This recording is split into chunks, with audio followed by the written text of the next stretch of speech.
Vivemos num tempo assumidamente conturbado do ponto de vista político, consequentemente do ponto de vista financeiro, do ponto de vista militar. O futuro é incerto, é quase um lugar comum dizê-lo. O que é que a dimensão espiritual, o que é que a religião, mas não só, e daí pôr as coisas nestes termos, podem contar nesta equação, neste momento? Isso era quase pegar na história do mundo e ver como é que ela, nos dias de hoje, tem implicações. A questão religiosa e espiritual tem lugar nesta equação, sobretudo a dois níveis. Pelo menos eu vejo assim. Tem lugar a um nível, que é o mais imediato, é aquele que se percebe se tivermos um bocadinho de atenção, por exemplo, às questões da guerra, aos discursos, às intervenções de um senhor que está pelo nome de Donald Trump e que já lá iremos que é um caso da história do mundo, é presidente de um país que tem um caso mas onde a questão religiosa de facto é central. Exato. É central no discurso dele, é central na legitimação da guerra, é central na base social de apoio que ele tem, isto é, nos votantes. Ele é o resultado de uma onda de conservadorismo ou de ultraconservadorismo cristão, sobretudo evangélico, que se desenvolve em especial a partir da década de 70 do século passado e que vai moldando o próprio Partido Republicano e que, no fundo, é esse movimento de pentecostalismo, neopentecostalismo, que nas últimas 2 dezenas de anos ditou muito da política no continente americano, seja na América do Norte, seja na América do Sul, com casos como o de Bolsonaro. Exatamente. Portanto, há uma dimensão religiosa aí em que, e eu gosto muito de usar esta expressão, em que o que acontece, sobretudo, é uma recriação de um modelo religioso que põe de lado o pacote da modernidade, da racionalidade moderna e a relação com a ciência e, sobretudo, a separação de poderes.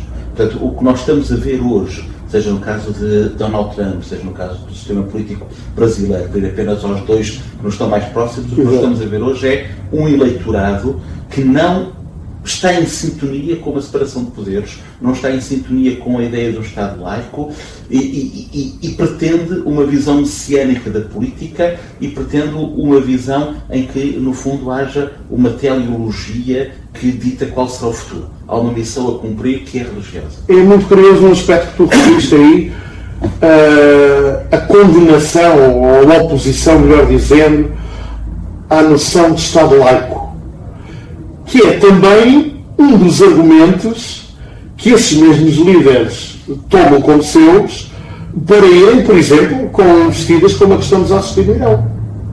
É assim.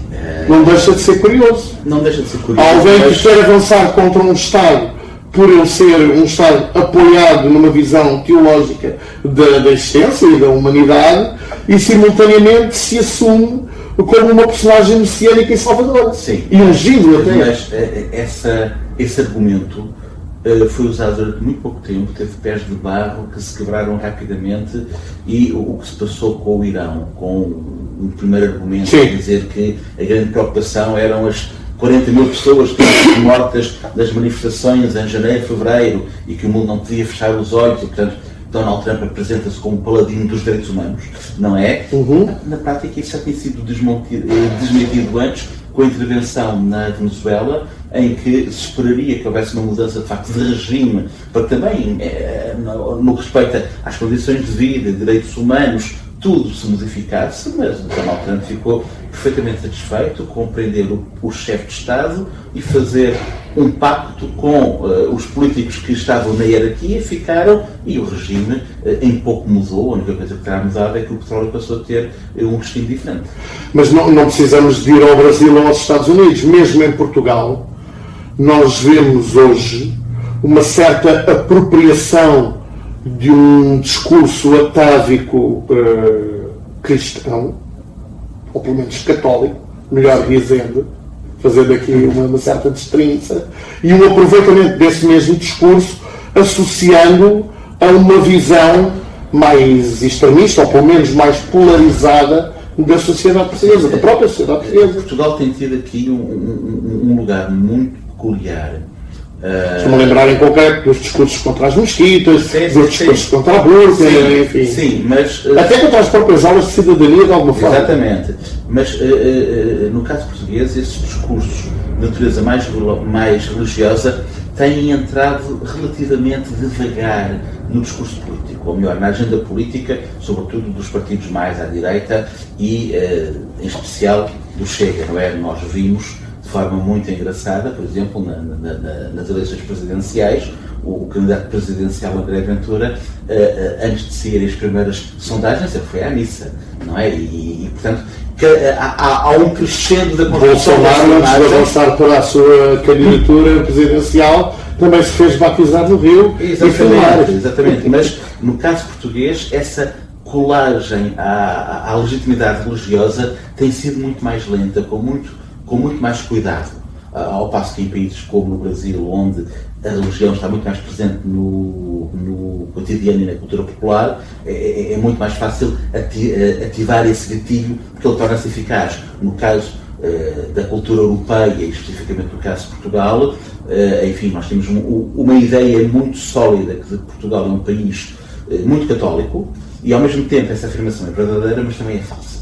É verdadeira porque sim, culturalmente, o nosso leite materno de todos nós é uma cultura católica. É claro que o é, e isso marca-nos, mas em termos de prática religiosa, a prática religiosa, enfim, de quem efetivamente gera o seu dia-a-dia, as suas opções, de acordo com uma ideia religiosa, e de quem ritualisticamente vai pelo menos uma vez por semana à missa, estamos a falar de percentagens muitíssimo baixas da nossa sociedade. Nós estamos numa sociedade muito laicizada, portanto, o risco de se usar o argumento religioso pode jogar contra. E aí, de forma muito hábil, o Chega e o André Ventura têm feito essa aproximação de forma relativamente lenta, experimentando certas narrativas, a ver se elas pegam e não entrar propriamente de pé juntos, porque podia correr mal. Não há um pouco de dar continuidade. Escreveste aqui há cerca de 2 anos um texto, um trabalho bastante interessante, O Ovo da Serpente, um título que faz logo ribombar, não é? Uma série de memórias onde diz, seja no caso de Trump, seja no de Bolsonaro, a visão quase messiânica surge de forma clara nas mecânicas que os discursos evangélicos consolidaram e que levaram os crentes a uma postura totalmente acrítica face às contradições, exageros e mesmo violência verdadeiramente anticristã de algumas das suas tomadas de posição. Nós já assistimos também a esta discussão, volto a frisar, mesmo no interior da sociedade portuguesa, sobre contradições entre um discurso assumidamente católico, mas depois nas suas práticas e nos seus pressupostos muito pouco solidário e fraterno. Sim, porque aqui o que importa nessas narrativas religiosas, nessas narrativas políticas que vão ao religioso porque é material, o que importa no fundo é a criação de uma natureza e de um eleitorado identitário. Não é propriamente o conteúdo que importa, porque de facto há uma análise minimamente crítica, o conteúdo depois tem contradições imensas, mas o que importa a estes políticos mais radicais não é propriamente o cristianismo na sua vertente fraterna, o cristianismo na sua dimensão de amor, de paz, não. O que lhes interessa é o cristianismo na sua vertente identitária, em que se pode criar uma imagem de que... Ou seja, enquanto instituição... Não é enquanto instituição, porque muitas vezes a instituição, como no caso do Papa, seja o atual Papa, seja o Papa Francisco, enquanto instituição, o Vaticano opunha-se a tudo o que o Donald Trump dizia, não é? Contudo, há uma narrativa religiosa que passa por cima disso. Aliás, tivemos a estrutura governamental de Trump a ensinar teologia ao Papa. Exatamente.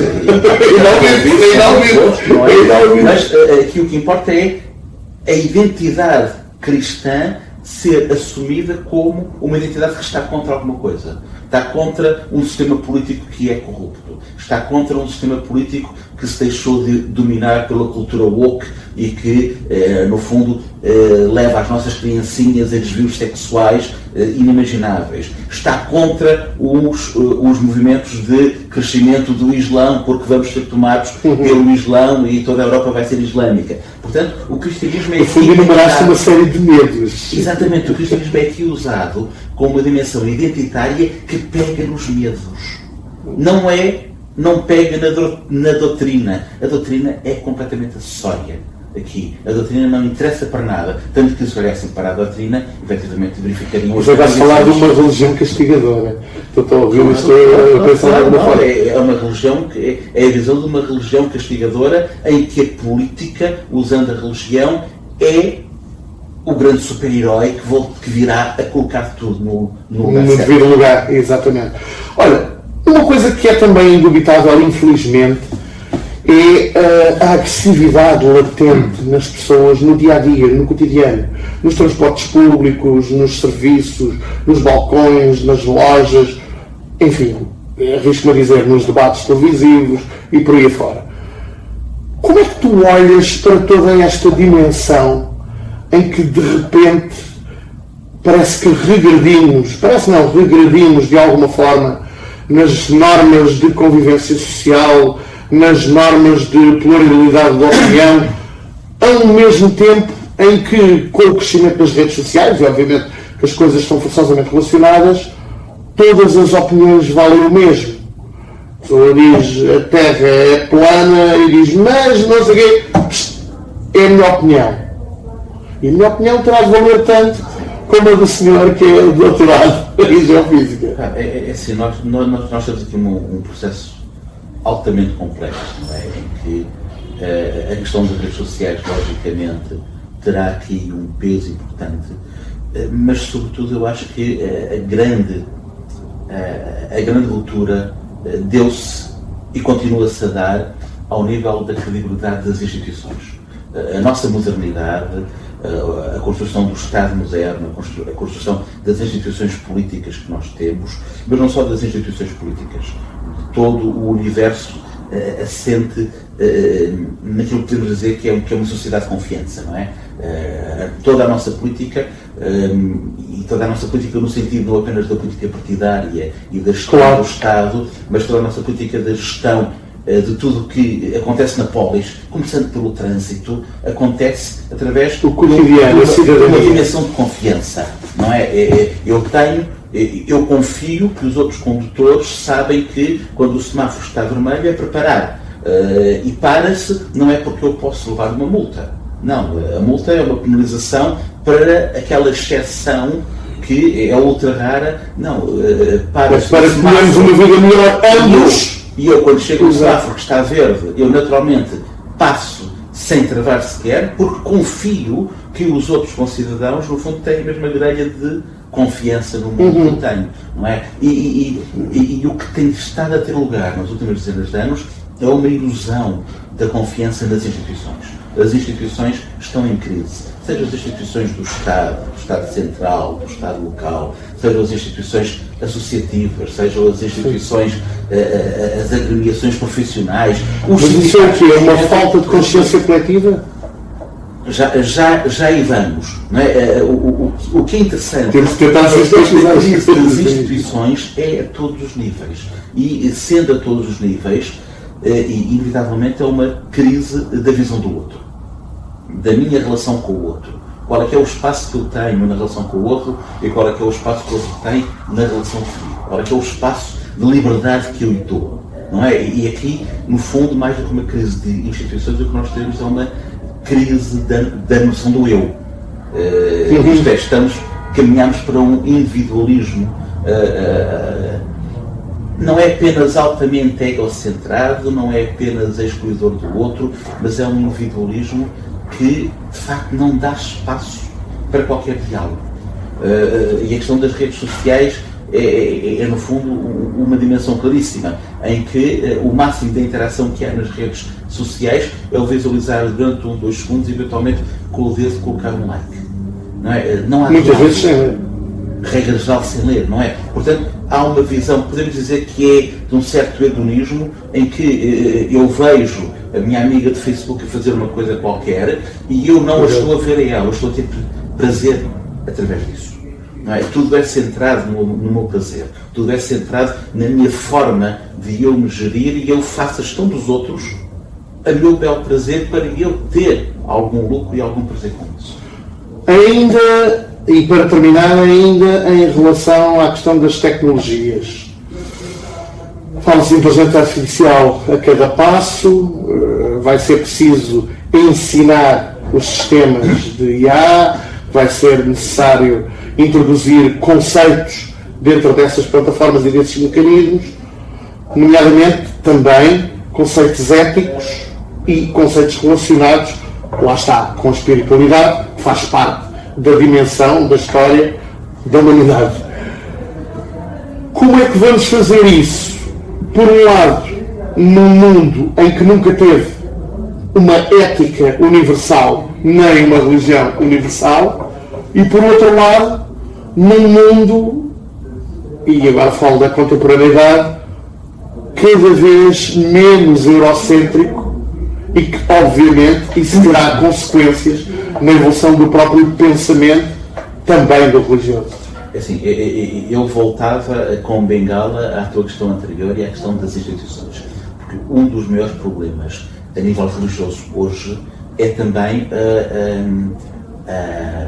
a tomada de consciência por parte de muitos indivíduos que, para a sua vida espiritual, não necessitam de ter uma dimensão institucional de prática religiosa. Por toda a Europa, em todos os censos, o grupo que cresce mais são os chamados crentes sem religião. Isto é, acreditam numa entidade superior qualquer. Para acreditar na política não precisas pertencer a um partido. Exatamente, tal e qual. Pronto.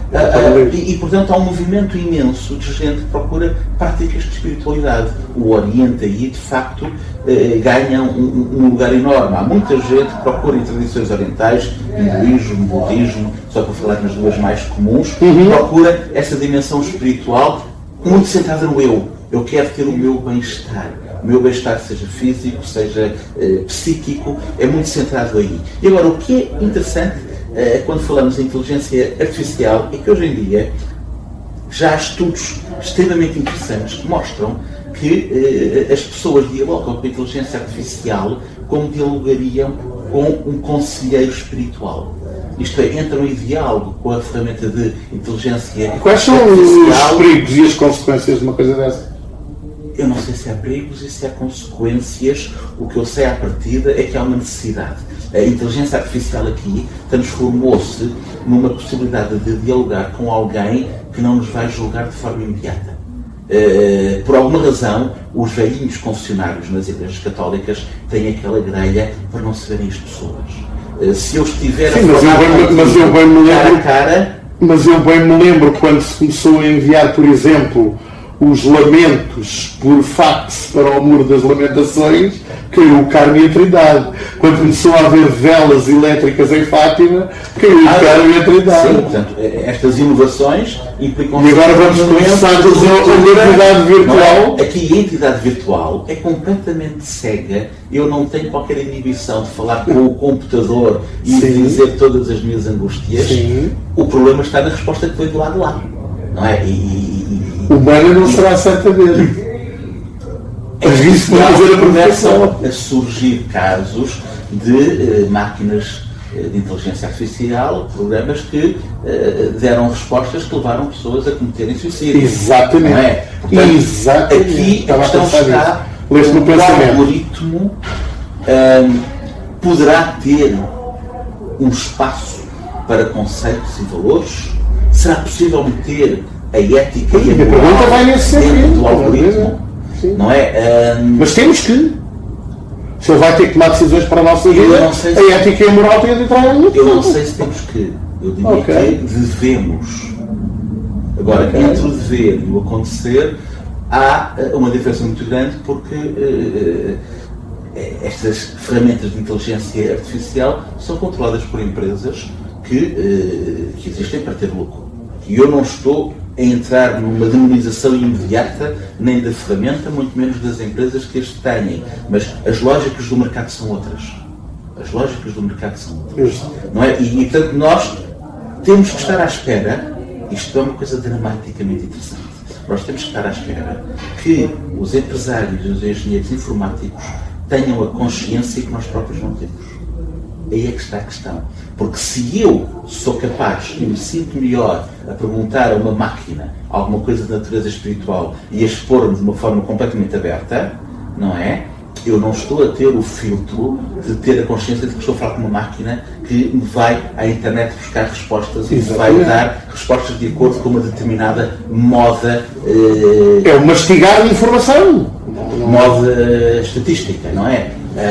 Ora, neste momento nós estamos a despejar em cima de um grupo de pessoas uma responsabilidade enorme, como se calhar na história da humanidade nunca isso aconteceu. E não será através de leis, não será através de reguladores que nós vamos conseguir fazer alguma coisa. Será através de facto de esperar que essas pessoas que têm esse poder sejam tão mais humanas que nós. Ou seja, dependemos do bom senso. Exatamente.